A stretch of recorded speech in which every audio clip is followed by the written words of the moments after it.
horta dadkan Afrikaanka la dhaho baryotanka baa fudud Afrikaan hadda aragtid waxa weeye horumar waxa la isku fiirinayaa horumar inuu gaaro in dad kale la bariyo yaa marka maanta Soomaaliya soo ogtihiin waxa weeye dadka madaxda ah baryotan baa shaqo la dhigtay sida fataxaar barta camal kale baa meel walba la tagay la isku fiirinayaa in la soo bariyo yaa wali xasan sheekh ninka la dhaho waxa baryotanka la dhaho waxa weeye kama xishooda marka isbuucan wuxuu tagay Masar baryotan u tagay yaa Masar baryotan loo tagay ayaga laftooda masaakiina yaa oo sii jiri oo ayaga laftooda macaawino iyo shixaad ku nool wax la iska dheemaa nambarada xaqiijinaya kana soo jidaan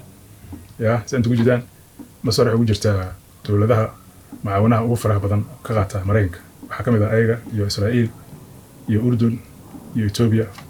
baa macaawinooyinka ugu badan ka qaata dawladda Mareykanka waliba Israa'iil iyo Masar waxa weeye ayaga ma sii joogi karaan ma sii jiri karaan macaawinada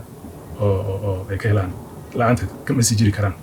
marka masaarida oo saas oo la ogyahay oo masaakiina oo fakhri oo halka u saaran yahay waxa weeye taas waxa weeye xasan uu ka dhagalay halkaas waxa loo tagay in oo shixaad iyo baryotan halkaas loo tagay aan ku bilownay Soomaaliya iyo waliba Masar ayaa goor dhaweeyda magaalada Qaahira ku kala seexday heshiis difaac kadib wada xaajoodyo halkaasi uga socday oo ay hogaaminayeen madaxweynaha Soomaaliya Xasan Sheekh Maxamuud iyo madaxweynaha dalka Masar Cabdi Fataax al-Siisi marka wixii waa laga oggolaaday marka masaarida waxay ballan qaadeen in oo waxaan dawladda ku sheegaa ay u dhisayaan ciidamada oo marka waxa weeye waliina masaarida ku halkaas intii la joogay waxa weeye waxa loo dhaartay Soomaaliland Soomaaliland hal dhaay inta u tagno adaa ka qaraacina yaa wax la iska dhaayma waa kan odayga intuu tagnaa buu dhaartay marka masaarida ayaga waxa weeye ciidamada cusub oo admiska oo la keeni doono bay iska soo darayaan haddana waxa weeye wadankan danbe ka leeyihiin meeshan waxa la rabaa in xoutiyiinta laga weeraro xoutiyiinta waxa weeye say ogtihiin in maraakiibta oo badda casmara bay weeraraan wax la iska dhaayma waa kana masuulka xaqiijinaya waa kana yaa aka markaba oo Ingiriiska leeyihiin bay badii ku rideen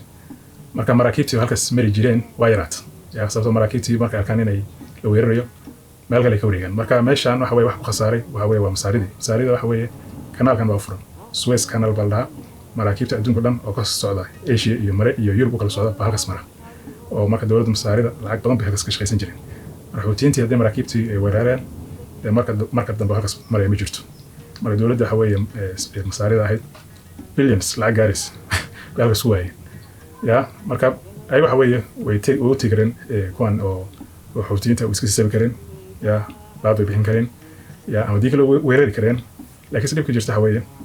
xoutiyiinta waxa weeye ciidan aad u xalis bahaysan aad u xoog badan bahaysan hub casri bahaysan wax iska dhaayma waa kuwan amsoo soo jidaan yaa marka Sacuudiga iyo Khaliijka waxa weeye waa ka baqaan eber laga dhigay Sacuudiga iyo Khaliijka yaa oo Khaliij aad u madid oo ku agtiraahday laanat al-yahuud laanat Amrik da ka agtiraah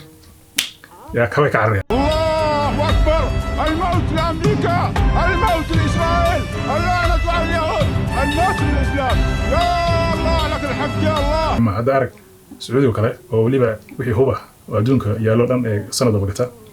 وحوي إبر بالغ يا أكون أرك أسكرت هذا نفطه وياهم بابور أو العاب بدن أو حبض كريم بيتك عرّان بيعقد كعرّان يا أنا مرسك مساكين وين مركب في دام بهستان أو مال بقالي إسرائيل بيحتل دعان يا سعودي خليج waxaan hore boo saxkan hada arag Sacuudiga soo galiyo yaa dad iska socdo waxba ogeyn oo masaakiina baa la kacay aakhir loo dirsan jidaan marka masaarida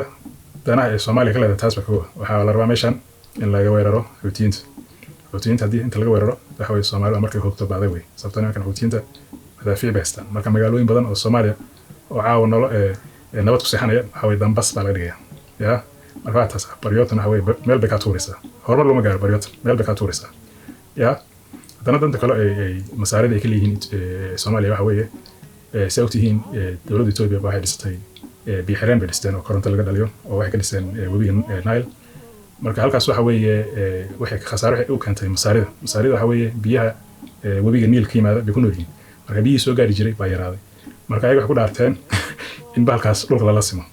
yaa marka sadarteed bay Soomaaliya maanta imaanayaan markaas Itoobiya horta arintan way ogyihiin way la socdaan marka waxa weeye way baqayaan naftooda u baqayaan yaa marka Itoobiya horta soo fiicanta wadanka Soomaaliya wuxuu la socon leeyahay oo nabad looga helayahay oo weli dawladdu dhismi laadahay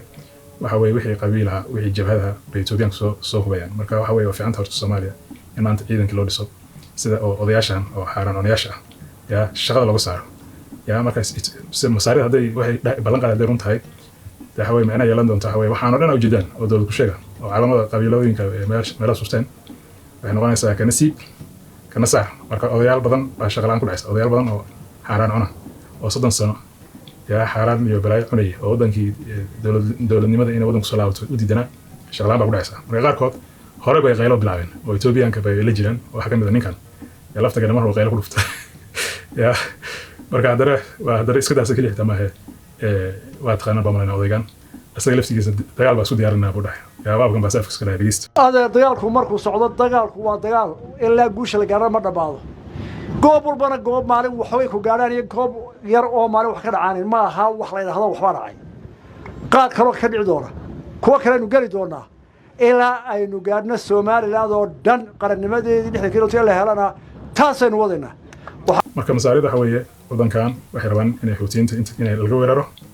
waxayna rabaan in oo Ethiopia inta in laga weeraro laakiinse waxa weeye dadkaas ay hirgasho Soomaaliya waxay noqonaysaa meel furin oo lagu baay been qoysa oo dagaal run imaan doonto oo hub run la isla dhacayo oo culus ya marka hadii oo ay noqoto in Ethiopia la weeraro horta soo fuday Ethiopia ay laftigooda ba si burburis ya hada waxa weeye in dhulka ay haystaan laga soo ceshado waa fiicanta laakiin taas dhan waxa ka horeysa lacag baa ka horeysa ya dagaal waxa weeye waa kharash weeye ya hada la intuu hubka la isticmaalo adduunka oo hubka culus oo runta ah ya waxa weeye kharashkooda intuu yahay baa arkaysaanba ya hada dhowr qori baa lidii ridaya mid walba ark inta lacag u baxda ark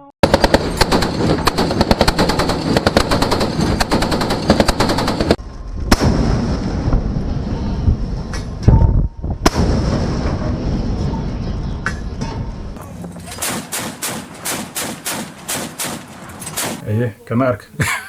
انت يرتاح واللي ريدي بقى دور كنو دولار فيري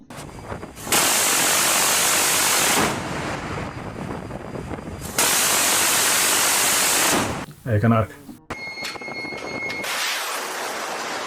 ايه كان ارك هو كان كلا اوفيس مدفع عن ارك حبد هل حبد لو اللي ريدو بقى 8 مليون دولار يا في صوت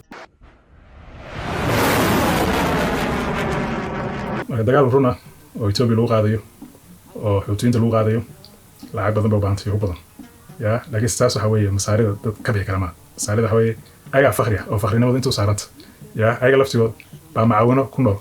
ya macaawino la'aanteed oo ay Mareykanku ka helaan masaarida ma jiri karaan ya marka arkayna bal Xasan Sheekh in oo bariyootankii uu hirgishay in kale laakiin waxa weeye halkaas waxa weeye wax fiican kama soo baxayso weli lama arkin